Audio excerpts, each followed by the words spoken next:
কি অবস্থা? ভাই কে আসে?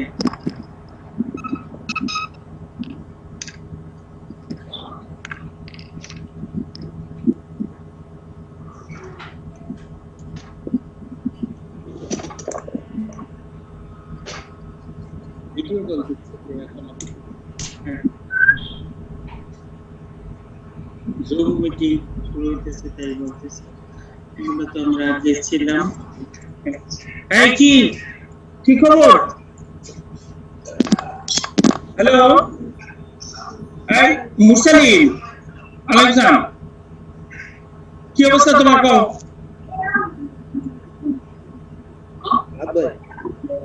এই দাও নাম তো কি হলো তুমি? আমি তো খালি গায়ে বুঝছো না, এই কারণে বলি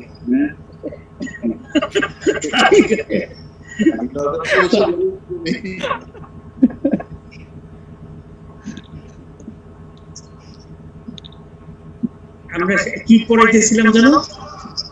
হাইপারটেনশন ছিলাম। এই মুরসালিন একটু পরে করো, আমি একটু পরে করব না, আমি ক্লাসের মধ্যে, ক্লাস শেষ হোক। আচ্ছা, হাইপারটেনশন সেকেন্ডারি স্ট্রোক নিয়ে বলছিলাম, এটা বলছি, এগুলো বলা হয়েছে না প্রেগন্যান্সি পোস্ট অপারেটিভ স্টেজে এসে থেমে গেছি, তাই না? পোস্ট গ্রাজুয়েশন থেমে গেছি। তারপরে দেখি কতজন আমরা জুম মিটিং একটু দেখে নিই। পার্টিসিপেন্ট 11 জন, একজন নাই, কে সে? দেখো তো কে নাই। মনির ভাই ডিউটিতে মনে হচ্ছে। মনির ডিউটি, মনির আছে স্যার, মনির আছে, মাহবুব ভাই নাই। আচ্ছা, মাহবুব ভাই নাই না? মাহবুব নাই। আরে মাহবুব ধরো রে। হ্যাঁ, ছোটবেলায় শোনো, আমি গল্প বলি। ছোটবেলায় ক্লাস 1 এ থাকতে আমাকে স্কুলে নেওয়া মানে খুব কঠিন ছিল। আমি স্কুলে যাইতাম না। স্কুলের সময় হলে মা আমার বই খাতা আলাদা করে রেখে দিত, আর আমি স্কুল বাসা থেকে পালাই যেতাম। পালাইয়ের কাছে একটা স্কুলের একটা ফুল গাছ ছিল, এই ফুল গাছের উপরে উঠে বসে থাকতাম। আমার বড় ভাইরা এসে আমাকে নিয়ে যেত, নিয়ে যেত। তাদের স্কুলে একটা গেম ছিল যে যে শাহাবুদ্দিন রে স্কুলে ধরে আনা, এবং এরা তারা খুব মজা পাইতো। আমার যে কেউ গাছের উপর থেকে ধরে, কেউ নিচ থেকে ধরে, ধরে আমার চ্যাংগুলা করে স্কুলে নিয়ে যায়। এখন আমার মনে হইতেছে যে সেই রোগে মাহবুবরে পাইছে, বুঝছো? মাহবুবরে প্রতিদিন আমাদেরকে চ্যাংগুলা করে নিয়ে আসতে হবে। যেমন মাস্টার তেমন তার ছাত্র, বুঝছো? আচ্ছা, মাহবুবরে এই দিক দিয়ে বলো যে মাহবুব একটু যোগ দে রে ভাই। আর কালকে বঙ্গবন্ধুতেই হবে ওই যে মানে heart failure with preserved ejection ফ্র্যাকশনের ক্লাস হবে। এটাও ভালো ক্লাস হবে, ফলোয়ার ভালো ক্লাস দিবে। এটাও আমরা যেহেতু হার্ট ফেলিওর আমরা পড়ছি আগের বারে, তারপর আমরা ডিটেইলস হলো heart failure with preserved ejection fraction নিয়ে কথা বলবে। সেই জায়গায় মানে ই করবেন আজকে, মানে ইসে বঙ্গবন্ধুর ওই যে ইসে দেখছেন না, ওই যে গ্রেস স্কোর আর মানে কিডনি স্কোর নিয়ে কথা বলছে। তো মানে মেয়েটা খুবই ইন্টেলিজেন্টলি কোশ্চেন করছে। দুইটা যে কোনো স্কোরেই আপনি ইউজ করতে পারেন, আপনি যে স্কোরের সাথে আপনি অ্যাডজাস্ট করেন কোনটা করলে কোনটার সেই একটা চেয়ে একটা এডেড বেনিফিট তেমন বেশি একটা নাই। এটা সিস্টেমই হলো মানে স্ট্র্যাটিফিকেশন করার জন্য। স্যার কিন্তু স্যার বেডসাইড বললে তো স্যার আমরা টিম স্কোরও বলতে হবে স্যার। টিমকে আপনি গ্রেসও করতে পারেন, যোগ গ্রেস করবেন, মানে 4 যোগ 14 যোগ 44 যোগ 32 যোগ 33 এরকম তো স্কোর করা আছে প্রত্যেকটারই। আপনি যোগ দিলেই তো বের হয়ে যায়। এটা তো কম্পিউটারে কম্পোজ করতে হবে, এটা ঠিক আছে। আর ওইখানে হয়তো এক এক করে আছে, যেমন এইজ আছে, সেক্স আছে, প্রিভিয়াস ইসিজি চেঞ্জ আছে, স্ক্রিনিং মানে ইনটেক আছে, মাল্টিপল রিস্ক ফ্যাক্টর আছে, প্রোটোনিন বেশি আছে। এই যে 7টা পয়েন্ট আছে, এই 7টা পয়েন্টের উপরে এক এক করে প্রত্যেকটাই 3 বা তার বেশি থাকতে ইন্টারমিডিয়েট, 5 বা 7 এর উপরে থাকলে সেটা হইতেছে হাই রিস্ক গ্রুপ। এটা হলো এইরকম এই কয়টার উপরে, কিন্তু এর চেয়েও মোর ভ্যালিডেট। হ্যাঁ না, তোমার আত্মীয় আসে নাই, ম্যাডাম খোঁজ নিতে আছে, তার আত্মীয় আসে নাই। ফোন দিছি স্যার, আমি ফোন দিছি যে ঢুকবে। এটা যে ম্যাডামও খোঁজে থাকে, তার আত্মীয় আসে নাই। তো এটা হলো যে মানে ভ্যালিডিটেশনের জন্য। তারপরে গ্রেস প্রোটোকল কিন্তু একটু বেশি ভ্যালিডেটেড। এবং এটা একটু অথেন্টিক বেশি। গ্রেস প্রোটোকলে দুইটা জিনিস মনে রাখবেন, একটা হলো নাম্বার 140 এর বেশি, আর হলো ইন হসপিটাল মর্টালিটি 9 এর উপরে। এই দুইটা জিনিস হইলেই মানে হবে। এটা আবার ভালো করে লেখা আছে বুঝছেন ডেভিডসনে, যারা ডেভিডসন পড়ছে তারা মানে অ্যানসার করতে পারবে। এটা মানে হাস্টের মধ্যে লেখা নাই, এই জন্য মানে কাদের বাড়িতে হাস্ট পড়ছে ডেভিডসন পড়ে নাই, এই জন্য সে এখান থেকে অ্যানসার করতে পারে। গ্রিফিনে আছে স্যার, হ্যাঁ গ্রিফিন স্যার একটা বই গ্রিফিন স্যার। গ্রিফিন মেফিন তো পড়ি না, আমি তো পড়ি দুইটা, একটা পড়ি না ডেভিডসনে খুব ইলাবর একটু ধরে দেওয়া হয়েছে গ্রেস করতে। গ্রেস হসপিটাল ওটা রিস্ক স্ট্র্যাটিফিকেশনের জন্য দেওয়া আছে। এখন শুনেন আমরা পোস্ট অপারেটিভ পেশেন্টের জন্য আসি। পোস্ট অপারেটিভ পেশেন্টের আগে আসলে বলা উচিত ছিল প্রি অপারেটিভ পেশেন্ট। কত ব্লাড প্রেশার হইলে আপনি একটা রোগীর অপারেশন ক্যান্সেল করবেন? 180/110 বা তার উপরে যদি ব্লাড প্রেশার থাকে তাহলে সেটা আপনি ক্যান্সেল করবেন।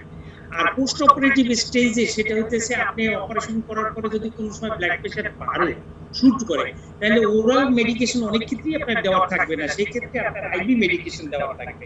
সেটা হলো ট্রিটমেন্ট অফ চয়েস হলো নাইট্রোগ্লিসারিন অথবা সোডিয়াম নাইট্রোক্লোরাইড। এই তো দুইটা ক্ষেত্রে তো সোডিয়াম নাইট্রোক্লোরাইড খুব মানে ভালো ড্রাগ, স্ট্রং মানে ড্রাগ, যেটা হচ্ছে আপনার আর্টেরিয়াল ভ্যাসোডাইলেটেশন করে। কিন্তু একটা সমস্যা সেটা হচ্ছে সেটা পেরিফেরাল নেক্রোসিস করে, এবং এটা যদি মানে সাব এই হয় মানে সাব অ্যাকিউটিনাস যদি এক্সটেনশন হয় তাহলে এটা তোমারই হবে নেক্রোসিস হবে। আরেকটা জিনিস হইতেছে সোডিয়াম নাইট্রোক্লোরাইড, সেটা হলো ওই যে সানলাইটে এটাই হয়ে যায় ডিসইন্টিগ্রেটেড হয়ে যায়। এটা তো কালো ওই মানে ব্যাগে পড়ে এটা সেন্ট্রাল লাইন দিয়ে দিতে হয়। এবং পোস্ট অপারেটিভ পেশেন্টের ক্ষেত্রে এরা খুব মানে সেন্ট্রাল লাইন দিয়ে খুব হরহামেশা ইউজ করে, এবং এরা কোনো পোস্ট অপারেটিভ ব্লাড প্রেশারে কোনো রকমই ভয় পায় না। কিছুর জন্য ব্লাড প্রেশার বাড়ছে, সোডিয়াম নাইট্রোক্লোরাইড দিয়ে দিয়েছে, 2 মিনিটের মধ্যে প্রেশার কমে গেছে, তারা আবার কাজ করা শুরু করে দিয়েছে, আবার প্রেশার নাইট্রোগ্লিসারিন বন্ধ করে রাখছে, প্রেশারটা উঠে মানে ঠিক হয়ে গেছে।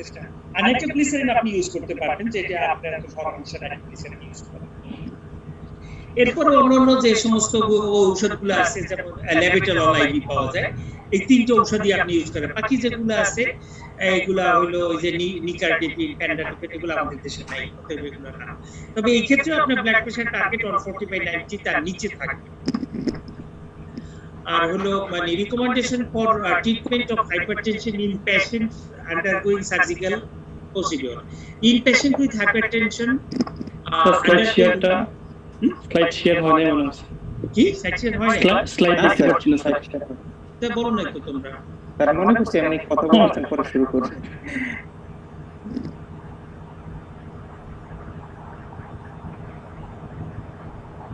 আচ্ছা স্লাইড শেয়ার, এই হলো স্ক্রিন শেয়ার, এটা হলো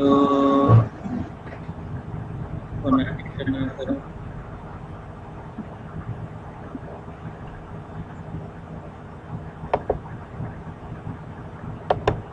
আমার রোগীর হাই প্রেশার আছে, আমি অপারেশন করতে পারবো কিনা, আমার কি কি ঔষধ খাওয়া শুরু করা যায় অথবা কি কি ঔষধ বন্ধ করা যায়, অথবা আদৌ কোনো ঔষধ শুরু করবো কিনা বন্ধ করবো কিনা, এটা একটা জিনিসে আপনার ডিসিশন দিতে হবে। A patient with hypertension undergoing major surgery who have been on beta blocker chronically, beta blocker should be continued. একটা হলো বিটা ব্লকার থাকলে বিটা ব্লকার চলবে, আবার আগের দিন বিটা ব্লকার শুরু করতে পারবেন না, তাও মনে হয় পরে বলবো আর কি। In patient with hypertension undergoing plant elective major surgery, it is reasonable to continue medical therapy for hypertension until surgery. যে ধরনের ওষুধপত্র খাইতেছিল সেটা চলতে থাকবে class 2A। In patient with hypertension undergoing major surgery, discontinuation of the ACE inhibitor or ARB pre-operatively may be considered. যদি প্রয়োজন হয় আপনি ACE inhibitor অথবা ARB বন্ধ করতে পারবেন কোন ডিমান্ড, যদি মনে করেন ঔষধ দরকার নাই, হাইপারটেনশন হয়ে গেছে, যদি না ACE inhibitor ARB অন্য কোনো কারণের জন্য তার ইন্ডিকেশন হয়ে থাকে, হার্ট ফেলিওরের জন্য যদি ইন্ডিকেশন থাকে তাহলে সেই ক্ষেত্রে সেটা কন্টিনিউ করতে হবে। আমরা শুধুমাত্র এই ক্ষেত্রে আমরা বলতেছি শুধু প্রেসারের জন্য। তারপর দেখেন কি আছে ইন পেশেন্ট, বলেন অপারেশনের আগে আমরা আমাদের অনেক স্যারই দেখি যে প্রায় অপারেশনের যে অর্ডার দেওয়ার জন্য মানে বিটা ব্লকার এড করে দেয়। তো স্যারদের যুক্তি হচ্ছে যে এমনি তো একটু টেনশন আছে, আরো হার্ট রেট বেড়ে যাবে অফিস সময়, সেজন্য এটা দিয়ে দেওয়া ভালো। এটা মানে বেশি জ্ঞানী মানুষের সাথে তর্ক করতে যাবেন না। জ্ঞানী মানুষদের জ্ঞানী ওইরকমই থাকবে জ্ঞান।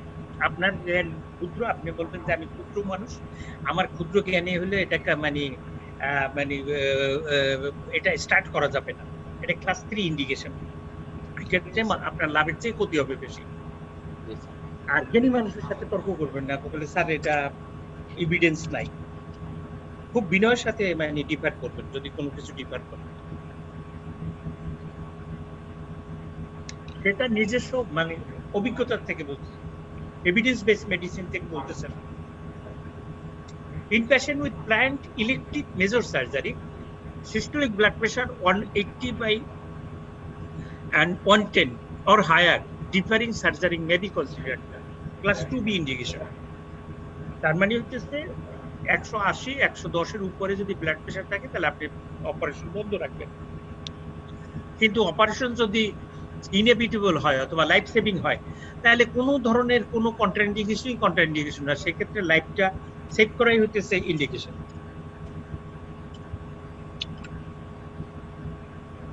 Next contraindication for patient undergoing surgery, abrupt preoperative discontinuation of beta blocker or fluoridine is potentially harmful.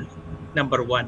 Number 2, beta blocker should not be started on the day of surgery in beta blocker native patient. Beta blocker should not be started on the day of surgery in beta blocker. Beta blocker night patient মানে night পেশেন্টের অর্থ বুঝেন? নতুন sir new নতুন ভাবে যদি নাইপের মানে ভালো অর্থ কি দেখে নিতে একটু দাঁড়ান। মানে স্যার ইমিউন স্যার ইমিউন বা একেবারে নতুন জন্ম হয়েছে এরকম কিছু। নাইপ মিনিং নাইপের meaning a person showing lack of experience, wisdom or judgement, natural or unaffected innocent. Innocent পেশেন্টের উপরে দিতে না করছে এই সমস্ত মানে সেটাই যাদেরকে দেওয়া হয় নাই, যাদের দেওয়া হয় নাই তাদেরকে আপনি দিতে পারবেন না। তাহলে বিটা ব্লকের class 3 indication, not to be started on the day of surgery in beta blocker naive patients, আর এটা করা যাবে না, ডিসকন্টিনিউ করা যাবে না on the day before the surgery। সাররা যে কারণে দেয় কি, এবং বিটা ব্লকার কোনো সময় হার্টের প্রেসারের ঔষধ না, এটা ক্লাস 1 ড্রাগ তো নাই, কাজে এটা তো দিতেই পারবে না। 1 2 হলো এটা যদি মানে বিটা ব্লকার দিতে পারলে তার মানে ইন্ডিকেশন লাগবে কয়টা বলেন তো? আমি বিটা ব্লকার হাইপারটেনশন হিসেবে রাখবো, ইন্ডিকেশন কয়টা?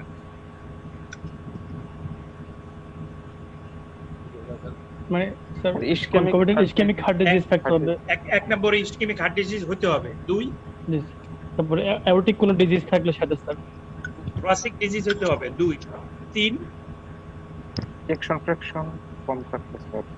তবে যদি হার্ট ফেলিওর থাকে স্যার, ফেলিওর অ্যাকশন ফ্র্যাকশন কম মানে যদি অ্যাসোসিয়েটেড হার্ট ফেলিওর থাকে, এই তিনটা কন্ডিশন ছাড়া বিটা ব্লকার আপনার আসবে না এজ এ মানে ট্রিটমেন্ট অপশন। মানে কম্পেলিং ইন্ডিকেশন ছাড়া বিটা ব্লকার ফার্স্ট লাইন ড্রাগের ভিতরে আসবে না। Ischaemic heart disease, thoracic disorder, any form of disease আর হার্ট ফেলিওর, কাজে এক্ষেত্রে তো আসবে না। স্যাররা যদি দেয় সেক্ষেত্রে স্যারদের বিনয়ের সাথে বলবেন স্যার না এটা দেওয়ার ইন্ডিকেশন নাই। 2017 গাইডলাইন অনুসারে sir American college of cardiology guideline অনুসারে স্যার এটা দেওয়ার ইন্ডিকেশন নাই। ইন্ট্রাঅপারেটিভ কি আছে? Patient with intraoperative hypertension should be managed with intravenous medication until such time of oral medication can be resumed. যতক্ষণে না দেওয়া যাবে যতক্ষণে দেওয়া যাবে না ততক্ষণে এটা করতে হবে।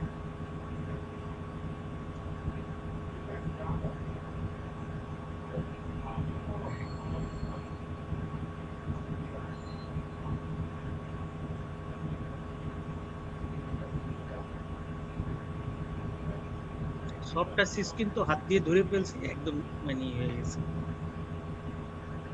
এখন মানে রেজিস্টার্ড হাইপারটেনশন যদি হয়, এতক্ষণ আমরা যেগুলো দেখছি রেজিস্টার্ড হাইপারটেনশন মানে 3টে ড্রাগেও আমার ব্লাড প্রেশার কন্ট্রোল না, অথবা ব্লাড প্রেশার কন্ট্রোল 4টা ড্রাগ, 14 ড্রাগ দিয়ে।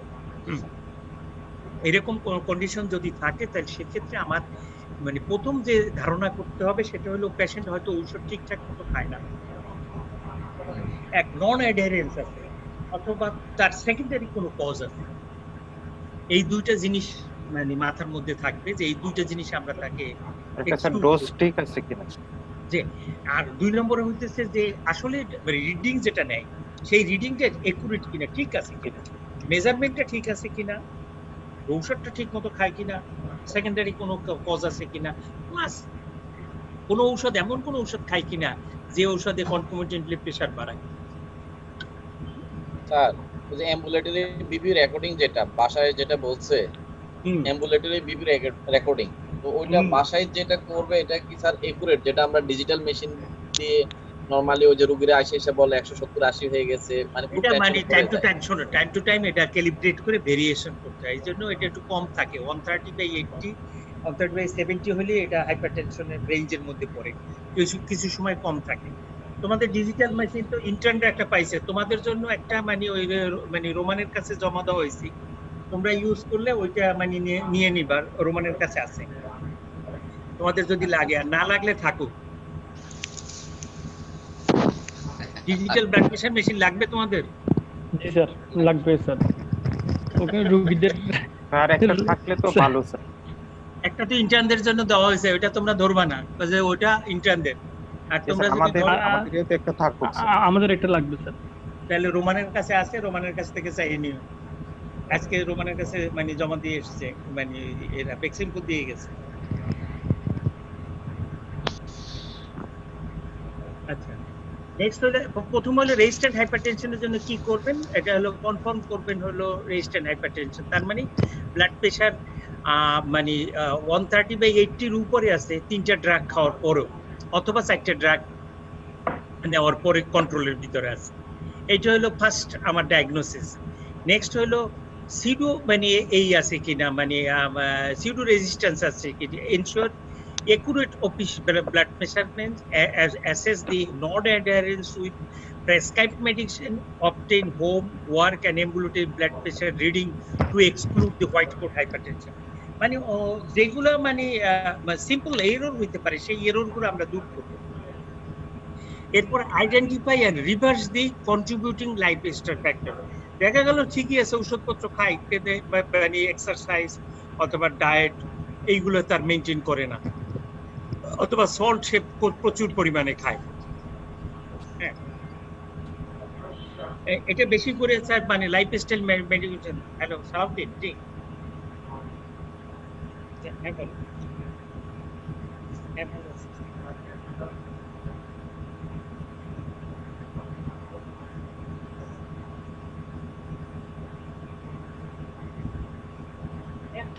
নিয়ে করেন, অসুবিধা তো নাই, আমরা তো না বলি নাই, কোনো প্রোগ্রাম তো আমরা না বলি নাই।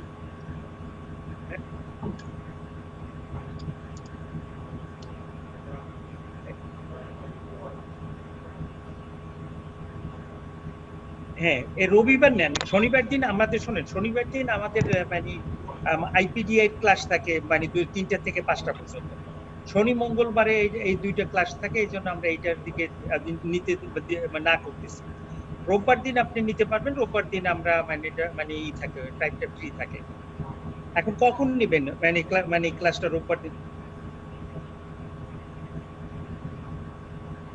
রাত্রে, কোনো অসুবিধা নাই, ইটস ওকে।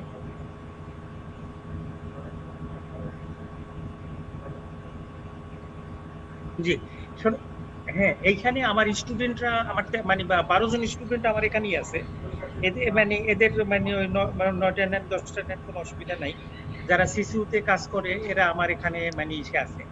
আপনি যে মানে মেটালিস নিয়ে কাজ করলে এটা ভার্চুয়ালি হবে, আপনি সমস্ত সিসু মানে ওসমানীর সিসু বাদে যে মানে পার্ক ভিউ সিসু, তারপর হলো নর্থ ইস্টের, হ্যাঁ সমস্ত জায়গার সিসিউ যারা আছে কাছে আছে সবাইকে আপনি এই জুম দিয়ে কানেক্ট করে দিবেন।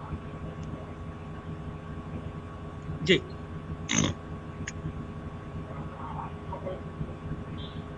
হ্যাঁ আমি স্পিকার থাকলাম আর হলো যে আমাদের একজন রে ওই যে রোমান তো সবসময় ই থাকে মডারেটর থাকে, রোমান রে আপনি মডারেটর রাখলেন। জি না কোনো অসুবিধা নেই, আপনি যাকে খুশি তাকে আপনি প্যানেল অফ এক্সপার্ট আপনার যেখান থেকে রাখা যায় আপনি সেখান থেকে রাখতে পারবেন।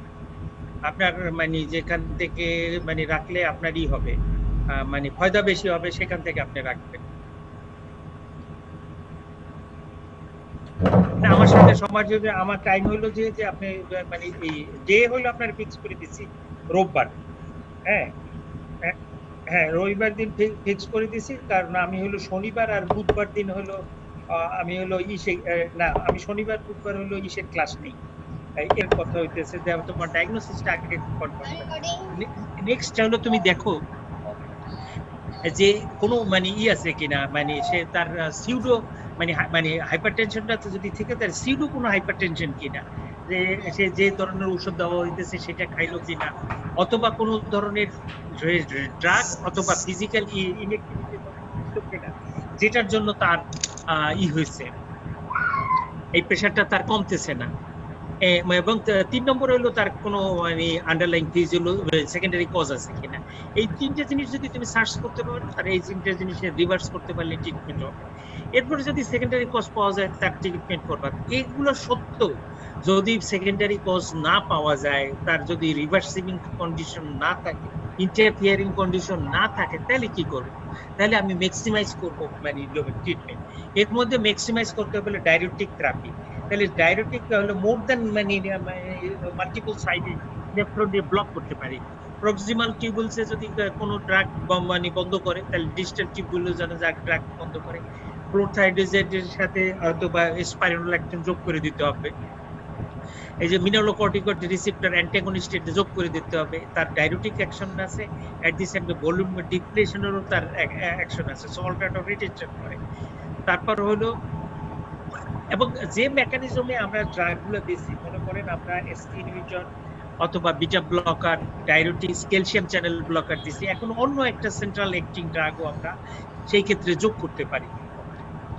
এবং loop diuretics in patient with CKD এবং পেশেন্টের রিসিভিং প্রোটিন ভ্যাসোডাইলেটর, মিনক্সিডিল এবং মানে আলফাপ্রেস, এই সমস্ত ড্রাগ যেগুলো আছে আলফা ব্লকার যোগ করতে পারে। আলফা ব্লকার, মিনক্সিডিল, স্পাইরোল্যাকটন, ডায়ুরেটিক্স অথবা স্পেশাল সিচুয়েশন যেগুলো আছে এগুলা দিয়ে আমরা ট্রাই করে দেখতে পারি যে তার কন্ট্রোল হয় কিনা।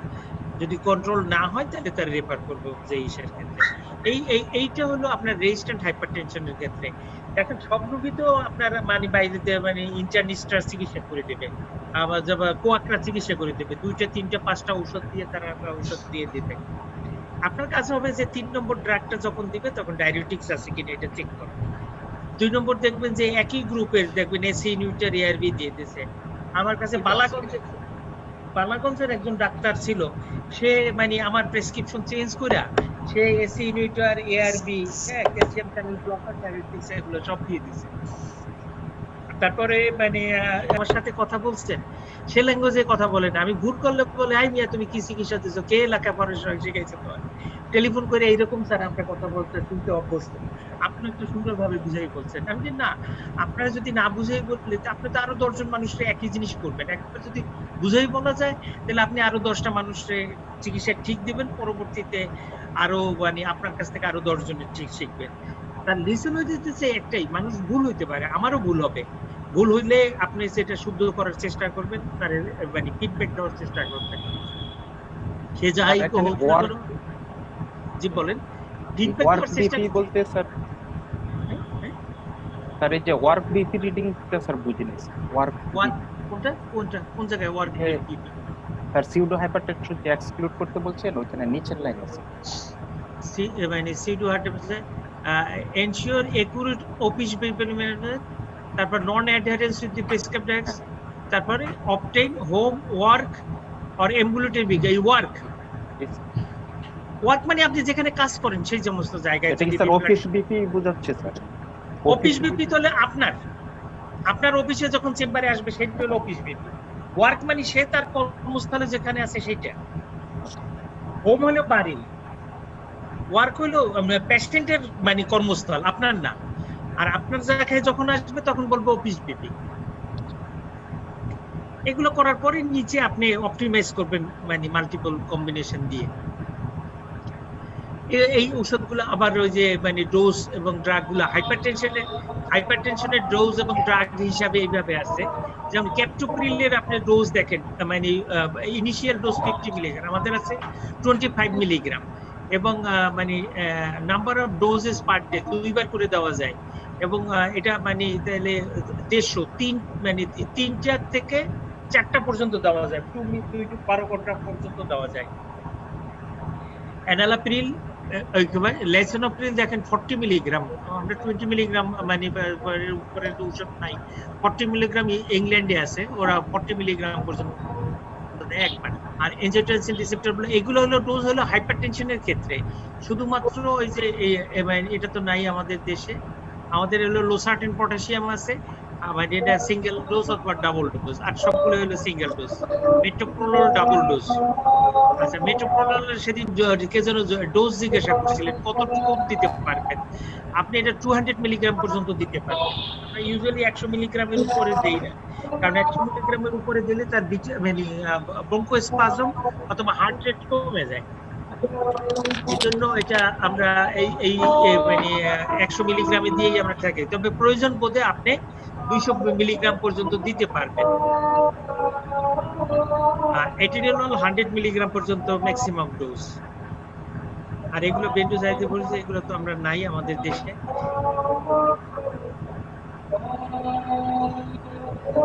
এগুলো ওই যে মানে কতগুলা গাইডলাইন আছে, সেই গাইডলাইনে মানে প্রেশার কোন জায়গায় ই করছে, ম্যাক্সিমাম গাইডলাইনে ওই যে SC inhibitor, ARB, calcium channel blocker এবং আর ডায়াবেটিক্স ফার্স্ট লাইন হিসাবে রাখছে, শুধুমাত্র মানে ইএসসি মানে বিটা ব্লকারকে যোগ রাখছে, এটার জন্য মানে করা হয়েছে। এবং মানে ই হলো এরকম, যদি স্টেজ 1 থাকে একটা ড্রাগ, স্টেজ 2 তে থাকলে 2টা ড্রাগ। এটা আপনাদের জন্য না, এটা হলো যারা মানে আন্ডার গ্রাজুয়েট স্টুডেন্ট তাদের জন্য এইভাবে এটা তৈরি করে রাখছিলাম, এটা আপনাদের দরকার নাই। আর এটা তো মানে মানে সামারি যদি বলি তাহলে জাস্ট এইটা যে স্টেজ 2 যদি থাকে, ব্লাড প্রেশার 140/90 উপরে যদি থাকে, তাহলে বোথ ফার্মাকোলজিক্যাল নন ফার্মাকোলজিক্যাল। যদি 120/80 নিচে থাকে তাহলে জাস্ট আপনারই ফলো আপ। এটা হলো বাইটেম্পোরাল ম্যানেজমেন্ট, একদিকে স্টেজ 2 একদিকে নরমাল।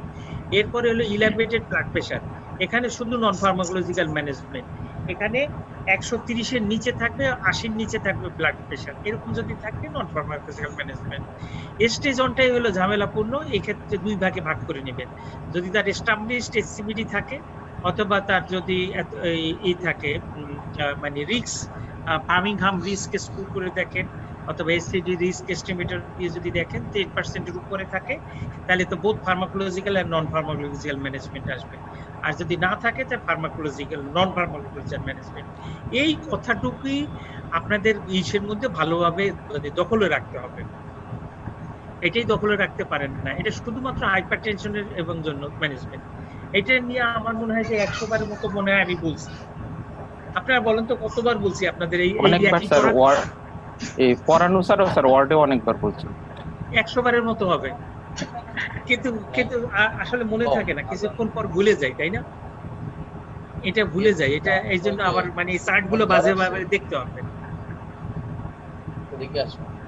আচ্ছা, এখন হলো sequential flow chart.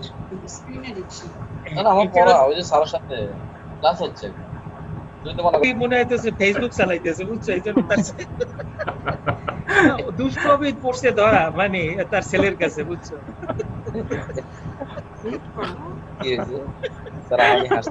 Sequential flow chart কিভাবে ম্যানেজমেন্ট আপনি করবেন, এটা যা কিছু পড়ছি আমরা সবকিছু সামারি এখানে।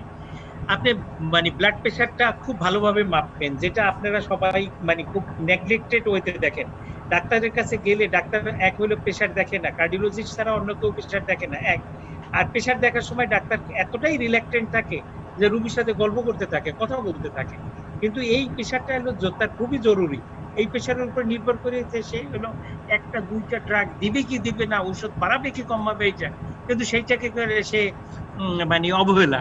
মাঝে মাঝে আমি ভুলে যাই কত প্রেশার দেখলাম, তারপর আবার ফিরে দেখি, দুইবার দেখি রুগী খুশি হয়েছে স্যার দুইবার প্রেশার দেখতেছে, কিন্তু আমি যে আগেরটা ভুলে গেছি তো যাই হোক, আপনার যদি মানে মন ভালো থাকে তাহলে রুগী ভাবতে যা কিছু করতেছেন তার ভালো। Measure office blood pressure accurately, number 1. 2, detect the white coat hypertension or marked hypertension using home ambulatory blood pressure monitoring অথবা home blood pressure monitoring অথবা ambulatory blood pressure monitoring, যে কোনো ভাবেই হোক। যদি আপনার চেম্বারে যদি দেখেন টার্গেট ব্লাড প্রেশারের চেয়ে ব্লাড প্রেশার বেশি আছে, তাহলে এদের দুইটি হইতে পারে, এক হলো ট্রু হাইপারটেনশন, আরেকটা হইতে পারে সিউডো হাইপারটেনশন। বাড়িতে ব্লাড প্রেশার মাপলেন, দেখলেন আপনার এখানে যা বাড়িতেও তা, তাহলে এটা ট্রু হাইপারটেনশন। আর দেখলেন যে আপনার এখানে বেশি বাড়িতে কম, তাহলে এটা সিউডো হাইপারটেনশন। আপনার কাছে রোগী আসছে, দেখলেন যে ব্লাড প্রেশার নাই, তাহলে এক নরমাল হইতে পারে, 2 হলো মার্কড হাইপারটেনশন। বাড়িতে ব্লাড প্রেশার মাপলেন, দেখলেন এইখানেও নরমাল, বাড়িতেও নরমাল, এটা নরমাল। কিন্তু যদি বাড়িতে যে ব্লাড প্রেশার বাইরে যায় তাহলে সেটা হবে মার্কড হাইপারটেনশন। কাজে দুইটাই আপনার ইভ্যালুয়েট করতে হবে। এরপরে হলো তার সেকেন্ডারি কোনো কজ আছে কিনা সেটা তার জন্য সার্চ করতে হবে। যতগুলা রেনাল কজ, এন্ডোক্রাইন কজ, তারপরে হলো কনজেনিটালের মধ্যে কোঅপটেশন অফ দি আওর্টা, ড্রাগ, প্রেগন্যান্সি, এই সমস্ত জিনিস, অ্যালকোহল অ্যাবিউজ, স্লিপ অ্যাপনিয়া, এই সমস্ত জিনিসগুলা মানে আছে কিনা হিস্ট্রি এবং হিস্ট্রির মধ্যে বের হইতে হবে। এরপরে টার্গেট অর্গান ড্যামেজ আছে কিনা, কারণ আমার ট্রিটমেন্ট শুরু করতে হবে। স্টেজ 2 হলে তো আমি সরাসরি মানে চলে যাব, আর স্টেজ 1 এর মধ্যে থাকলে তার টার্গেট অর্গান ড্যামেজ থাকলে আমার মানে বোথ ফার্মাকোলজিক্যাল নন ফার্মাকোলজিক্যাল ম্যানেজমেন্ট লাগবে। এরপর সমস্ত রোগীর ক্ষেত্রে ব্লাড প্রেশার যাই থাকুক না কেন, তার লাইফস্টাইল মডিফিকেশন লাগবে। লাইফস্টাইল মডিফিকেশন কমন সমস্ত রোগীর ক্ষেত্রে, ডায়েট কন্ট্রোল করতে হবে, ডায়াবেটিস কন্ট্রোল করতে হবে, এক্সারসাইজ এবং মানে সল্ট ইনটেক কম করতে হবে, জাঙ্ক ফুড না খাইতে পারবে না, প্লেন্টি অফ ভেজিটেবলস খাইতে হবে। এই সমস্ত জিনিসগুলো নরমাল এবং এইগুলো বলতে হবে, প্রত্যেকটা রোগীকে বলতে হবে এবং করাইতে হবে। একটু সিম্পলি যদি একটু রোগী হাঁটাচলা করে তাহলে তার ব্লাড প্রেশার 4 থেকে 5 মিলিমিটার কমে যায় উইদাউট মেডিকেশন। সল্ট ইনটেক কমাইলেও একই রকম কমে যায় এবং ব্লাড প্রেশারটা কম ঔষধে মেইনটেইন হয়। এরপরে হলো এসসিবিডি রিস্ক এস্টিমেটর ইউজ করে মানে ব্লাড প্রেশারের থ্রেশহোল্ড বা গাইডেন্স এটা নির্ধারণ করবেন। এসসিবিডি রিস্ক স্কোর যদি 10% এর উপরে আসে তাহলে সেই ক্ষেত্রে আপনার বোথ ফার্মাকোলজিক্যাল আর নন ফার্মাকোলজিক্যাল ম্যানেজমেন্টে যাবেন। এবং যদি কারো না থাকে, এই ক্ষেত্রে টার্গেটটা একটু মানে বেশি থাকবে। যদি তার মানে জেনারেল পপুলেশনে যদি অ্যাথেরোস্ক্লেরোটিক রিস্ক যদি কম থাকে, আমি পরের স্লাইডে আসতেছি দেখবেন। তারপরে হলো align treatment options and comorbidities, যে কোমরবিডিসগুলো আছে এগুলো দেখবেন, যেমন age, race, ethnicity, sex, special circumstances in anti hypertensive treatment, যেমন তার ডায়াবেটিস আছে কিনা, সিকেডি, প্রেগন্যান্সি আছে কিনা, ক্রসিক ডিজিজ, তারপরে আমরা যে মানে সিকেডি দেখলাম, peripheral vascular disease, atrial fibrillation, valvular heart disease, এগুলো আছে কিনা এই জিনিসগুলো আমি এক্সারসাইজ করব। ইনিশিয়েট অ্যান্টি হাইপারটেনসিভ ফার্মাকোথেরাপি, এরপরে আপনি ড্রাগ দিবেন, ফার্স্ট লাইন ড্রাগ দিয়ে শুরু করবেন।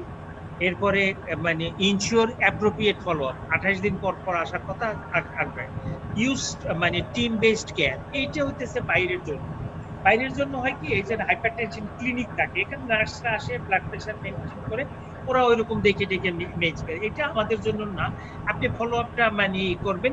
এর সাথে পেশেন্ট এডুকেশনটা খুব বেশি ইম্পর্টেন্ট। আপনি পেশেন্টকে শিখিয়ে দেবেন যে আপনার এইরকম ব্লাড প্রেশার থাকতে হবে, আপনার টার্গেটের নিচে থাকতে হবে, আপনি ব্লাড প্রেশার কখনোই বন্ধ করবেন না। ঔষধ, ব্লাড প্রেশার ওষুধ কমে গেলে আপনি আমাদের টেলিফোনে জানাতে পারবেন, অথবা আপনি ব্লাড প্রেশার ওষুধ দিলে কার্ডিওলজিস্ট ডাক্তারের কাছে যে ওষুধটা অ্যাডজাস্ট করে নেবেন, কমলে অথবা বাড়লে। হঠাৎ করে রোগী দেখা যায় ব্লাড প্রেশার কমে গেছে, ওষুধ বন্ধ করে দিয়েছে আর খায় না, কিন্তু পরবর্তীতে আবার দেখা যায় একদম ব্লাড প্রেশার বাইরে করে নিয়ে আসছে। আবার অনেকে বলে স্যার আমার সকালে ব্লাড প্রেশার যা থাকে বিকেলে তার চেয়ে কম থাকে অথবা বেশি থাকে। এই যে মানে দিনে রাতে সবসময় ভেরি করে, এটা কিন্তু ডায়াগনাল ভেরিয়েশন থাকবেই। সকালের চেয়ে বিকেলের ব্লাড প্রেশার কিছু ভেরিয়েশন থাকবে। তখন আমি রোগীর বুঝাই, দেখেন নদীতে জোয়ার ভাটা আসে না, আসে মানে সূর্য ওঠে না, রাত দিন হয় না হয়, বা এরকম যদি রাত দিনের যদি তারতম্য হয়, জোয়ার ভাটা যদি হয়, প্রেশারও তো জোয়ার ভাটা আছে। তো এটা মানে কয় যে সেই জন্য জোয়ারে পানি অনেক বেশি হয়, বাটায় কমে যায়, তার কাছে এটা নিয়ে ভয় পাওয়ার কিছু নেই।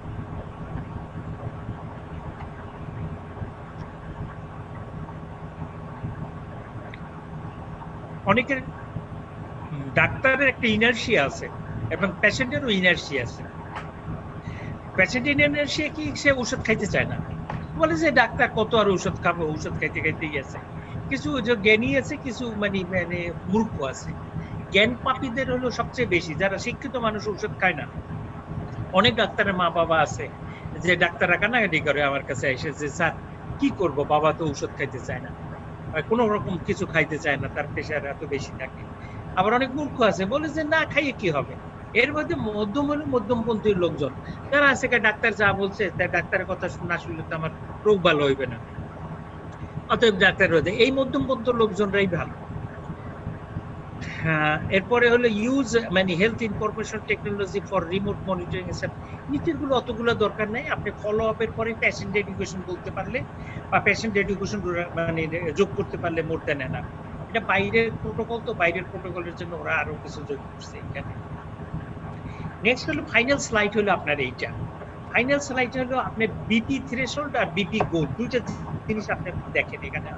মানে বিপি থ্রেশহোল্ড মানে কত ব্লাড প্রেশারের উপরে গেলে তার চিকিৎসা শুরু করবেন, আর কত ব্লাড প্রেশার মধ্যে তাকে রাখবেন, গোল, এই গোলের মধ্যে তার রাখতে হবে। থ্রেশহোল্ড মানে হইতেছে যে অবস্থায় গেলে বা তার উপরে ব্লাড প্রেশার শুরু করতে হবে। দেখেন ব্লাড প্রেশার থ্রেশহোল্ড সব জায়গায় 130/80, আর গোলও দেখেন সব জায়গায় 130/80। তাই ব্লাড প্রেশার গোল এবং ব্লাড প্রেশার থ্রেশহোল্ড সব সমান। 130/80 উপরে গেলে আমরা ব্লাড প্রেশার চিকিৎসা শুরু করব, এবং আমরা মেইনটেইন করব 130/80 নিচে। শুধু দুইটা জায়গায় পার্থক্য আছে, একটা হলো সেকেন্ডারি স্ট্রোক প্রিভেনশন। আমরা ওইখানে বলছিলাম যদি কারো সেকেন্ডারি স্ট্রোক প্রিভেনশনে তার আগে থেকে যদি হাই প্রেশার না থাকে, তার যদি ব্লাড প্রেশার 140/90 নিচে থাকে, তাহলে তার ঔষধ দেওয়া শুরু করার দরকার নাই। কিন্তু তার যদি 140/90 উপরে থাকে, তাহলে তার ঔষধ শুরু করতে হবে, এটা না থাকবে। আর আরেকটা ক্ষেত্রে দেখেন, মনে করেন এই যে আমি মনে করে দিয়েছি স্লাইডটা, যদি তার এই থাকে ব্লাড প্রেশার থাকে, তাহলে তার ব্লাড প্রেশার 140/90 এখানে টার্গেট রাখতে হবে। এটা বলছিলাম যে এইটাই হলো সেকেন্ডারি। এই বাম দিকেরটা, এই বাম দিকের হলো এই যে মানে এই টার্গেটটা থাকবে হলো 140/90। এইখানটাই হলো একটা মাত্র পার্থক্য, আর সবগুলো কিন্তু সমান। এখানে দেখেন যদি এটা প্রেশার নাই, আগে থেকে জানা ছিল না তার প্রেশার ছিল, তার যদি ব্লাড প্রেশার 140/90 নিচে থাকে, তাহলে কোনো ওষুধ শুরু করলে চিকিৎসার দরকার নেই এবং ইনএফেক্টিভ। এবং তার ব্লাড প্রেশার 140/90 উপরে উঠলে, যে ব্লাড প্রেশার নাই, তার চিকিৎসা করতে হবে, সেক্ষেত্রেও তার টার্গেট 130/80। সমস্ত জায়গায় তার 130/80। শুধুমাত্র secondary stroke prevention, those who are previously hypertensive, তাদের হলো 140/90। এই একটা জিনিস শুধু মানে বিতর্কিত, এই যে একটা জিনিস মনে রাখলে চলবে। আর একটা হলো জেনারেল পপুলেশনে দেখেন, no clinical CVD or ASCVD is less than 10%। যাদের কোনো সিবিডি নাই, এসসিবিডি রিচ 10% নিচে, তারা কোন গ্রুপ দেখেন এইখানে, এই যে গ্রুপটা, এই গ্রুপটা তাদের কোনো ক্লিনিক্যাল সিবিডি নাই, এখানে তো নো। এই গ্রুপটার ব্লাড প্রেশার আমরা বলছিলাম 130/80/89, এই গ্রুপটা নন ফার্মাকোলজিক্যাল ম্যানেজমেন্ট দিতে বলছি। এই গ্রুপটা এইখানে না গেলে, 140/90 না গেলে, যাদের ক্লিনিক্যাল এসসিবিডি এবং নাই, তাদের শুরু করার দরকার নাই। এই দুইটা জায়গায় শুধুমাত্র আপনার পরিবর্তন দেখেন, আর সব কিন্তু সমান। এই দুইটা জায়গায় আপনি একটু কষ্ট করে মনে রাখবেন, আপনার কষ্ট শুধু এই দুইটা জায়গায় মনে রাখা, বাকিগুলো আপনার নর্মাল। ডায়াবেটিস মেলাইটাস, সিকেডি, তারপর chronic kidney disease, heart failure, stable coronary artery disease, secondary lacunar stroke, সব 138 শুধু দুইটা জায়গায়। হাইপারটেনশনে মানে এটাই মানে এলডারলি পেশেন্টের মানে যদি আপনি চিন্তা করেন যে আমি এলডারলি পেশেন্ট আসলে কি দেব, এলডারলি পেশেন্টের মানে ঘটনা যেটা ঘটে সেটা হলো ডায়াস্টোলিক ব্লাড প্রেশার কমে যায় আর সিস্টোলিক ব্লাড প্রেশার বাইরে যায়, এবং তাদের রিস্কও থাকে হলো সিস্টোলিক হাইপারটেনশন যেটা থাকে, এটাই রিস্ক। এই ক্ষেত্রে ক্যালসিয়াম চ্যানেল ব্লকার এবং ডায়াবেটিক্স তাদের জন্য good choice. Neither type of diuretics and calcium channel blocker are the initial drug of choice. এই দুটো মানে করতে হবে। Systolic blood pressure rises and diastolic blood pressure decreases after the age of 50 and 55. Both normotensive and antidiuretic. Starting dose should be lower than the younger patient, and blood pressure reduction may be more gradual. Most patient achieve their diastolic blood pressure goal, but challenge is there you have to high systolic blood. এটা control হইতে চায় না, যত ড্রাগই দেন না কেন ওই যে arterial ওয়াল খুব মানে ঠিক থাকে দেখে হয় না। বেশি দিলে ডায়াস্টোলিক ব্লাড প্রেশার আরো কমে যায়, উঠে দাঁড়াইলে সে পোস্টারাল হাইপারটেনশন হয়ে পড়ে যায়। এই সমস্ত জায়গায় গেলে সেখানে মানে ওল্ডার এইজে এবং ঠিক একই রকম আইসোলেটেড সিস্টোলিক হাইপারটেনশন এই দুটা মানে drug of choice. Channel blocker যদি এটা ইডিমা থাকে, লেগ ইডিমার সাথে থাকে, সেক্ষেত্রে তো স্যার ক্যালসিয়াম চ্যানেল ব্লকার দিলে আরো হয়ে যায়, সেক্ষেত্রে কি আমি এসি ইনহিবিটর দিতে পারবো? আচ্ছা শুনেন, ক্যালসিয়াম চ্যানেল ব্লকার দিলেই যে পায়ে যে ইডিমা হবে তা কিন্তু না। শুধুমাত্র 10% লোকের পায়ে ইডিমা হয়। 100% লোকের কি পায়ে ইডিমা হয় ক্যালসিয়াম চ্যানেল ব্লকার দিলে? হয় না। কাজে কারো যদি পায়ে ইডিমা থাকে তাকে আপনি ডায়াবেটিক্স কভার দিয়ে আপনি দিতে পারেন, যদি মানে অ্যাগ্রাভেট না করে তাহলে তো হলো। কারণ ক্যালসিয়াম চ্যানেল ব্লকার হলো স্মুথ মাসেল রিল্যাক্সেন্টস এবং এটা ভ্যাসোডাইলেটর হিসাবে কাজ করে। এবং এই যে ইগুলা মানে ক্যালসিয়াম চ্যানেলগুলা এগুলা ইসে বেশি থাকে, মাসকুলার এন্ডোথেলিয়াল হলে বেশি থাকে এবং এনজিওটেনসিন 81 রিসেপ্টর হার্টের মধ্যে বেশি থাকে। তাহলে মানে এনজিওটেনসিন রিসেপ্টরের হলো ফোর্স অফ কন্ট্রাকশন এবং কমায় এবং মানে ভ্যাসোডাইলেটেশন করে, তারপরে ফোর্স অফ কন্ট্রাকশনটাই বেশি। এবং এনজিওটেনসিন 2 যেটাও আপনার ভাস্কুলার ওয়ের উপরে বেশি কাজ করে। এইজন্য ব্লকারটা এই হার্ডেনিং অবস্থায় ভালো কাজ করে দেন এনজিওটেনসিন মানে যে যদি মানে এটার জন্য প্রেফার ড্রাগ। যদি কোনো ক্রমে এটা না দেওয়া যায় সেক্ষেত্রে আপনি সেকেন্ড এবং ফার্স্ট লাইন অন্য যে ড্রাগগুলো আছে নিতে পারবেন, তাতে কোনো মানে নেই, বাধা নেই। যে কোনো ফার্স্ট লাইন ড্রাগ সব জায়গায় দেওয়া যাবে, তবে এটা প্রেফার করা আছে সেই জন্য। স্যার ইডিমা থাকলো কি স্যার এই যে নন ডাইহাইড্রোপ্যারিডিন যে গ্রুপটা ওইটা কি দেওয়া যাবে? এটা অ্যামলোডিপিন সবচেয়ে ভালো ব্লাড প্রেশারের জন্য। হ্যাঁ মানে অ্যামলোডিপিন গ্রুপে এটাই ভালো। আর যেগুলো আছে বাকিগুলো রেড ফ্লোয়ারিং এগুলো স্টিল আদৌ কোনো না অ্যান্টি-হাইপারটেনসিভ ড্রাগ না। এটা হলো ক্যালসিয়াম চ্যানেল ব্লকার, এটা হলো অ্যান্টি অ্যানজাইনাল ড্রাগ হিসেবে ব্যবহার। ডায়াবেটিক মানে হাইপারটেনশন, ডায়াবেটিক হাইপারটেনশনে তো আগে আমরা বলছি যে এটা বিটা ব্লকার না, আসলে এসি ইনহিবিটর অথবা এআরবি দিয়ে শুরু করতে হবে।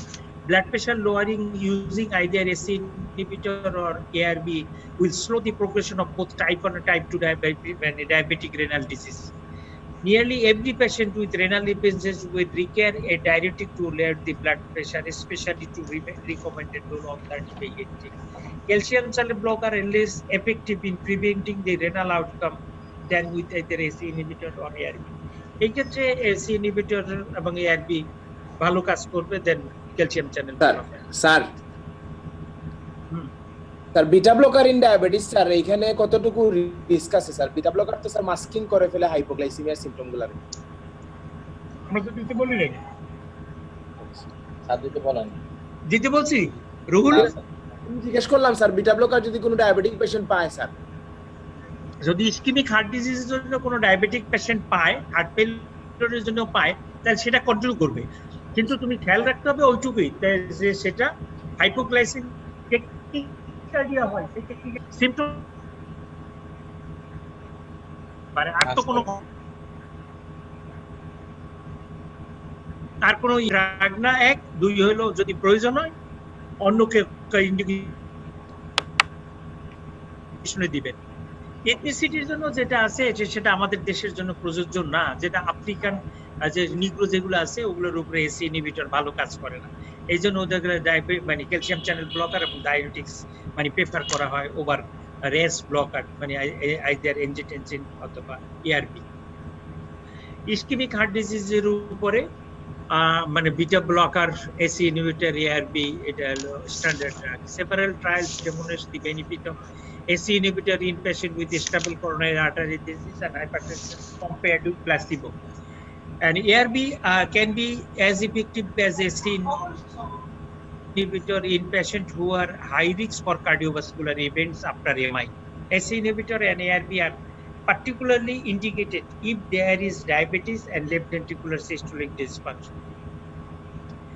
মানে ব্লাড প্রেশারের টার্গেট যেগুলো আছে সেগুলো এগুলো চেঞ্জ হয়ে গেছে, এটা আগের স্লাইড ছিল আমাদের। এক্ষেত্রে সবগুলো হলে আমাদের এখন 130/80 মধ্যে, জেনারেল পপুলেশনে বলা হয়তো 140/90 আর বাকিগুলো 130/80, এবং লেফট ভেন্ট্রিকুলার রিজেকশন ফ্র্যাকশন কম থাকলে 120/80।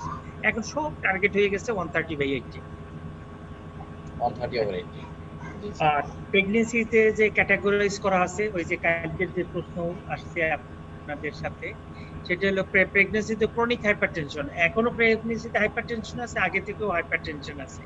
তার মানে হচ্ছে chronic hypertension, the presence of hypertension before 20 weeks of gestation or মানে and persistent hypertension longer than the 12 week postpartum, মানে 3 মাস পরেও থাকবে। আর গেস্টেশনাল হাইপারটেনশন এটা প্রেগন্যান্সিতে সময় থাকবে, প্রেগন্যান্সির পরে থাকবে না। So called transient hypertension refers to elevation of the blood pressure first detected after 20 weeks of gestation without proteinuria. তারপরে pre-eclampsia, pregnancy induced hypertension is defined as the new onset of hypertension with a systolic blood pressure more than 140 and the diastolic pressure 90. এটা change মানে এটা আগের definition অনুসারে আছে। After 20 weeks of gestation in a previously normotensive woman who is মানে accompanied less than 100 মানে 300 গ্রাম of proteinuria at 24 hours, এখন 100 গ্রাম করা হয়েছে নতুন গাইডলাইন অনুসারে। আর ব্লাড প্রেশার এটা ইএসসি অনুসারে ওইরকমই আছে, 140/90 তার উপরে থাকলেই হবে। আর এটা প্রি-এক্লাম্পসিয়া মানে super imposed on underlying hypertension, এটা যদি মানে থাকে সেটা। এখন গাইডলাইন, বিভিন্ন গাইডলাইন অনুসারে বিভিন্ন আছে যে management and the counseling process of the chronic hypertension in pregnancy is categorized as low risk or high risk. Initiation of therapy usually considered in women without end organ damage if systolic blood pressure 160 mm mercury and diastolic pressure exists on 10 mm mercury. এটা American college of কার্ডিওলজির recommendation, এবং এটা হাসতে আছে। হাসতে এইভাবে লেখা আছে, যদি আনকমপ্লিকেটেড কিন্তু টার্গেট অর্গান ড্যামেজ থাকলে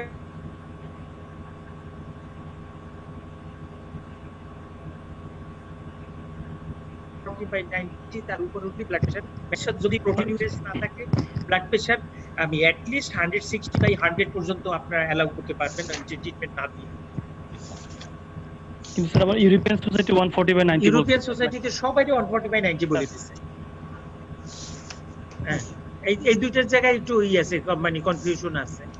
দেন ওরা তো গাইডলাইনেও বলছে, ওরা টার্গেট বলছে 130/80, আমেরিকান কলেজ অফ কার্ডিওলজি তারা বলছে 140/90। আবার বলছে যদি কেউ অ্যাডজাস্ট করতে পারে তার নিচের জায়গায় নিয়ে আসতে পারে। এখন এগুলো তো এভিডেন্স বেসড উপরে করা, দেখা গেছে এর চেয়ে নিচে ব্লাড প্রেশার না পাইলে তার সেই অবস্থায় তাদের ক্ষতি হয়, সেই হিসাব করে এটা এইভাবে তৈরি করে রাখছে। আপনারা ইউরোপে বলে যে 2 স্কুলস অফ থট আছে, একটা আমেরিকান কলেজ অফ কার্ডিওলজিতে এরকম আছে, এবং ইউরোপিয়ানে দুইভাবে আছে। In women with end organ damage, it is desirable to keep the blood pressure lower than 140/90. এই যে দেখেন এখানেই আপনারা বলে দিচ্ছে, যদি টার্গেট অর্গান ড্যামেজ থাকে তাহলে 140/90 নিচে নিয়ে আসবে। এটা দুইটা গ্রুপই স্বীকার করে। AC inhibitor and ARB are contraindicated and should be discontinued as soon as pregnancy is detected. Methyl dopa 200 mg twice daily orally, maximum 4 gram per day is often the initial drug of choice. Hydralazine, beta blockers such as labetalol 100 mg twice daily, maximum 800 mg 8 hourly. That they can put to dose can be used. মানে labetalol dose কি পরিমাণ বাড়াইছে, তারা হলো 800 mg every 800 এই hourly দিতে পারবেন। এটা হলো আইভি দেওয়ার জন্য মানে যেগুলো আছে ডোজ সেইভাবে আপনি দিতে পারবেন। আমরা ওরালি মানে 200 mg বিডি পর্যন্ত যাই। আচ্ছা, তারপর হলো মানে in preeclamptic hypertension the reason or goal for যদি প্যাকলামশিয়া থাকে তার গোলটা একটু বাড়াই রাখা হয়েছে, যে 140/90 এইটুকু মনে রাখলেই চলবে, আর 45 আর 110 রাখার দরকার। আর ওইটা আগেরটার সাথে মিলে স্যার মনে রাখা যায় যে 160-100 এর একটা আছে না, ওইখান থেকে 5 কমায় মনে রাখা। হ্যাঁ, মনে রাখতে পারলে এইখানে আসবে 140/90 মনে রাখলেও চলবে। এটা আপনার হাস্টের মানে ছবি, যে pregnant woman with chronic hypertension, low risk এবং হাই রিস্ক গ্রুপে আপনি কি করবেন। লো রিস্ক গ্রুপে হলো anti hypertensive drug, ultrasound examination এবং রিপিট করতে হবে মান্থলি আপনারা। Anti hypertensive drug if severe hypertension develops and preeclampsia develops, এই দুইটা ক্ষেত্রে আপনি করবেন। আর হাই রিস্ক গ্রুপে, এটা লো রিস্ক গ্রুপে যদি বেশি ব্লাড প্রেশার হয় তাহলে দিবেন, অথবা এক্লাম্পসিয়া ডেভেলপ করলে দিবেন। আর লো রিস্ক গ্রুপে যদি থাকে তাহলে হসপিটালাইজেশন করবেন এবং তার ব্লাড প্রেশার মানে মনিটর করবেন, অ্যাডভার্স ইফেক্ট যেগুলো আছে মনিটর করে তার ব্লাড প্রেশার কন্ট্রোলে রাখবেন। রেজিস্ট্যান্ট হাইপারটেনশন এর জন্য কি স্যার রিস্ক স্ট্র্যাটিফিকেশনের জন্য কি আলাদা কোনো আছে যে লো রিস্ক হাই রিস্ক নাকি স্যার জেনারেল? জি, গাইনির রিস্ক স্ট্র্যাটিফিকেশনের জন্য আলাদা দুইটা স্কোর আছে, দুইটা মানে ভ্যালিডেশন আছে, স্কোরিং সিস্টেম আছে। আমরা প্রেগন্যান্সি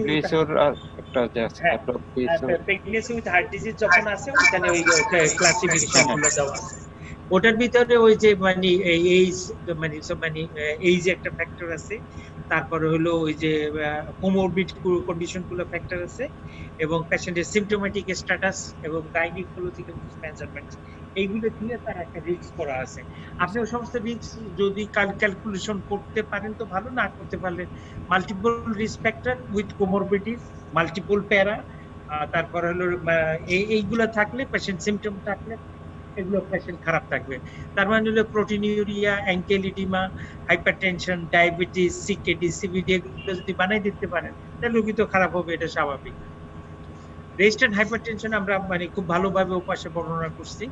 এই সমস্ত resistant hypertension, failure to reach blood pressure goal, in respect of taking full dose of appropriate 3 drug regimens that includes a diuretic. Presence of pseudo hypertension should be considered, particularly in patients with marked hypertension, absence of target organ damage. Important cause of refractory hypertension: poor compliance, exercise, sodium intake, volume overload from the kidney cause, inadequate diuretic therapy, inadequate dose or inappropriate combination of antihypertensive drug therapy. দেখা গেল একই রকম কাজ করে দুইটা drug দিয়ে বসে রয়েছে। অনেকে বলে যে স্যার বিটা ব্লকারও দিছি, মানে বেটা লগও দিছি আর বিসললও দিছি, দুইটাই দিছি। হ্যাঁ, আরে সে তুমি হাসো তো, এটা মানে বড় বড় কার্ডিওলজিস্টরা দিছে, একটা হলো যে শর্ট অ্যাক্টিং আর একটা হলো লং অ্যাক্টিং দিলাম। হ্যাঁ, এরপরে হলো হাইপারটেনশন, কি ঘুমাইছে গেছে নাকি? হাইপারটেনশন এমার্জেন্সি এবং আর্জেন্সি তো ওই ক্ষেত্রে পড়াই ফেলছিলাম, একটা চার্ট দেখাইয়া। I mean defined as the acute and target organ damage. Defined as the acute and rapid ill-bombing target organ damage such as aortic dissection, heart failure, coronary artery disease, progressive renal failure, stroke associated with significant hypertension. Although there is no blood pressure threshold for the diagnosis of hypertension emergency, most of the end organ damage occurs more than 220 and diastolic blood pressure more than 120 millimeter of mercury. Immediate but monitored blood pressure reduction in CCU, ICU is setting with parenteral medication is essential to prevent the long-term damage. Most reasonable goal is to lower the mean arterial blood pressure. এটা আগে পড়াইতাম তোমাদেরকে, mean arterial blood pressure, এটা mean arterial blood pressure ছিল, এখন এটা change হয়ে গেছে, এখন হলো মানে lower the systolic blood pressure approximately 25% within the 2 hours and to reach the 160/100 millimeter of mercury by 6 hours and then মানে normal within 24 to 48 hours. একদম মুখস্থ থাকতে হবে। Hypertension urgency is defined as markedly elevated blood pressure at usually the same range and is hypertension emergency but without rapid progressing of the target organ damage. If the patient is asymptomatic or clinically stable, the patient can be managed as an outpatient with the close follow-up monitoring within the days. blood pressure reduction can be achieved over a period of days with oral medications. Drug management in hypertension. In the settings of hypertension with MI, IV nitroglycerin is used in reducing the systemic vascular resistance and improving the coronary perfusion. Nitrate দিলে তিন ভাবে কাজ করে, preload, আফটারলোড এবং coronary vasodilatation। এই তিন ভাবে সে improve করে। বিটা ব্লকার দিলে সে ফোর্স অফ কন্ট্রাকশনে এবং হার্ট রেট কমায়, ব্লাড প্রেশার কমায়। ক্যালসিয়াম চ্যানেল ব্লকার দিলে সে ভ্যাসোডাইলেটেশন করে বা কাজ করে। বিটা ব্লকার একুইট এমআই রোগীদের বলো স্যার, একুইট এমআই পেশেন্টদেরকে আমরা ডিসচার্জের সময় যে নাইট্রোগ্লিসারিন দিয়ে দিই, অনেক সময় মিরোকার ট্যাবলেট দিয়ে দিই। কেন দেন? তারা তো স্যার এটা না স্যার, অনেক সময় স্যার যে সিভিয়ার পেইন থাকে যেটা স্প্রে দিয়েও কমে না। না, যে পেশেন্টের পেইন থাকবে সেই পেশেন্টের তো আপনি ডিসচার্জ করতে পারবেন না যতক্ষণ পর্যন্ত সে পেশেন্ট পেইন থাকবে, সে তো হাসপাতালে থাকবে। এক, দুই হলো আপনি কোন রোগীকে যদি নাইট্রেট, ওরাল নাইট্রেট দিয়ে দেন তাহলে আপনি মানে ক্রাইম করতেছেন। কারণ হচ্ছে সেক্ষেত্রে রোগীকে বলতে হবে তোমার পেইন যদি না কমে, তোমার এটা রিকারেন্ট চেস্ট পেইন হইতেছে, তোমার এনজিওগ্রাম লাগবে, এনজিওপ্লাস্টি লাগবে অথবা বাইপাস লাগবে। নাইট্রেট দিয়ে রোগী দিয়ে এন্ডোথেলিয়াল ডিসফাংশন হবে, তার মর্টালিটি মরবিডিটি আরো বেশি বাড়বে। আপনি ক্রাইম করতেছেন। জি স্যার। স্যার তাহলে অনেক রোগী স্যার যে এটা ডিসচার্জের সময় যে একটা নাইট্রেট ট্যাবলেট পেয়ে যাচ্ছে, এটা তো স্যার পরে বন্ধ করা যায় না। ইভেন তাদেরকে বললো তারা বন্ধ করে না, যে বলে যে না এটা বন্ধ করা, মানে এটা বন্ধ করলে ব্যথা চলে আসবে। এটা সাইকোলজিক্যাল অনেক ক্ষেত্রে আসে। আপনি হাসপাতাল থেকে ডে 1 থেকে আপনি তো নাইট্রেট আমরা দেই না। স্যার ক্রনিক করোনারি সিনড্রোম যখন হয়ে যাবে, এটা মানে অ্যাকিউট বাদ দিয়ে পরে যখন ক্রনিক হবে তখন দিতে পারবো আমরা নাকি স্যার? তো ক্রনিক করোনারি সিনড্রোম হলো যে মানে সেকেন্ড লাইন ড্রাগ, আপনি বিটা ব্লকার দিবেন অথবা ক্যালসিয়াম চ্যানেল ব্লকার দিবেন। এরপরে আপনি যদি এরপরে সিচুয়েশনাল প্রোফাইল্যাক্সিসের জন্য শর্ট অ্যাক্টিং নাইট্রেট যোগ করবেন। সিচুয়েশনাল প্রোফাইল্যাক্সিস শর্ট অ্যাক্টিং নাইট্রেটের কোনো রোল নাই ক্রনিক স্টেবল এনজাইনার ফার্স্ট লাইনে। সেকেন্ড লাইনে আপনি নাইট্রেট দিবেন, হ্যাঁ সে লং অ্যাক্টিং নাইট্রেট যোগ করবেন, যে ক্ষেত্রে আপনার চেস্ট পেইন কন্ট্রোল হবে না সেই ক্ষেত্রে। কিন্তু এমআই পেশেন্টের পর তো মানে নাইট্রেট দিতেই পারবেন না, আপনি কোনো রিকমেন্ডেশন নাই, দিলে বরং ক্ষতি হবে। আর দিলে আপনার হাসবে লোকজনে। আপনি যদি এমডি পাস করেন আর আপনি যদি সম্পর্কে ধারণা আসবে যে আপনাকে রয়ে গেছেন, আপনার ধারণা ওই অবস্থায়, আপনি যত বড় মানে শিক্ষিত হন, বিদ্যান হন, আপনার এই বিদ্যার কোনো দাম নাই। আপনার যে দেখবে সেই আপনি হাসবে যে আপনি এইটা এখনো তার এই প্রেসক্রাইব করছেন, নাইট্রেট প্রেসক্রাইব করে দিচ্ছেন। তাহলে আপনি বলতে হবে যে আপনার ব্যথা হয়, ঔষধে তার অপটিমাইজ করতে হবে dose, beta blocker, AC inhibitor অথবা না, এবং সেকেন্ডারি কজ দেখতে হবে চেস্ট পেইনের তার খরচ আসলে কি মানে এমআই কিনা, অ্যানজাইনা কিনা, আর কোনো কজ আছে কিনা, তার কাছে তার রিভাস্কুলারাইজেশনের জন্য তার বলতে হবে। অপটিমাম মেডিকেল ম্যানেজমেন্টের আপনি নাইট্রেট দিতে পারেন শর্ট পিরিয়ডের জন্য, লং টার্মের জন্য না। লং টার্মের জন্য নাইট্রেট দিলে এন্ডোথেলিয়াল ডিসফাংশন ডেভেলপ করে। আইভি মানে নাইট্রেট মানে দিলে আপনাকে আইভি দিতে বলছে শর্ট টাইমের জন্য।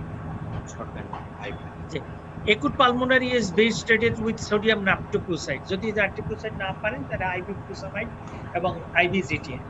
The concomitant venous and arterial dilatation improve the forward flow and cardiac output. বিশেষ করে সোডিয়াম নাইট্রোক্লোরাইডের কথা বলছে, ভেনাস এবং আর্টেরিয়াল দুইটাই ডাইলেট করে, জাস্ট লাইক নাইট্রেটের মতো। Aortic dissection is most fatal complication of severe hypertension.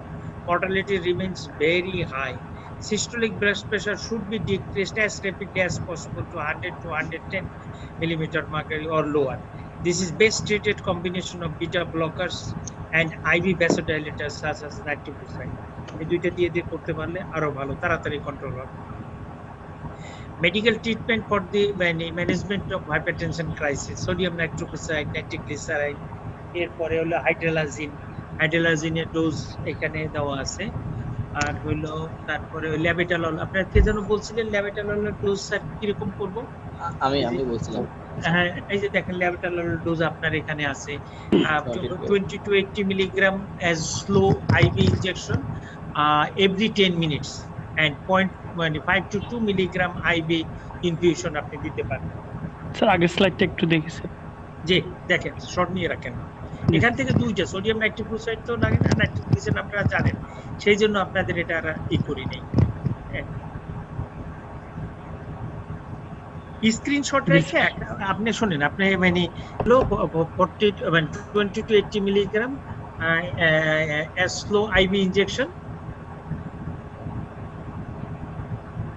এটা আমরা সাধারণত 1 মিলিগ্রাম করে করবেন একদম, মানে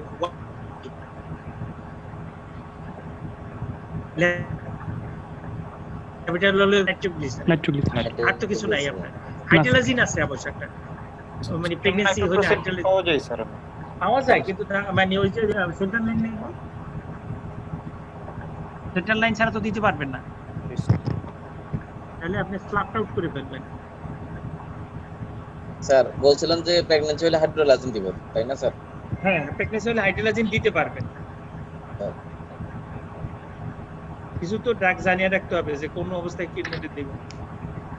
স্যার প্রেগন্যান্সিতে আমরা তো স্যার লেবিটেলল এবং নাইট্রোগ্লিসারিন এগুলো ইউজ করতে পারবো।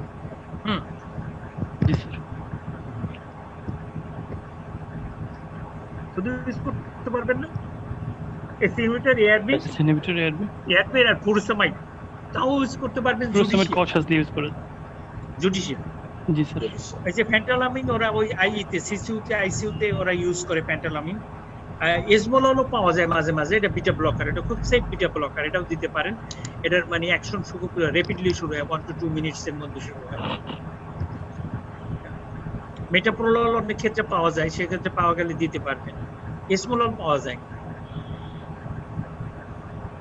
এইটুকু, মানে মোটামুটি তাহলে আমি অ্যারিথমিয়া মানে কভার করা যাবে। আর একুট এমার্জেন্সির মধ্যে অ্যারিথমিয়া থাকবে আর হলো সিপিআর থাকবে, এই সব আছে। আগে একটা ক্লাস হলো স্যার, ওনারা ওখানে বলছিলেন কোভিড পেশেন্টদের প্রেগন্যান্সি অবস্থায় ওদের ইকো না করতে যদি ইন্ডিকেশন লাগে, এটা কেন বললেন স্যার? আমি এটা বুঝতে পারলাম না। তোমার মাথা তো বেশি বুদ্ধি এই জন্য বুঝো না, কম বুদ্ধি রাখবা সবসময় কম বুদ্ধি রাখবা। এর জন্য যত হ্যান্ডি মানে কোভিডে হইতেছে যত এক্সপোজার না হওয়া যায় তত ভালো। এবং কোন টেস্ট করার আগে 3 বার জিজ্ঞাসা করবা, it is necessary, is it necessary, is it necessary, is it necessary, ইকোটা জরুরি কিনা। আমি এই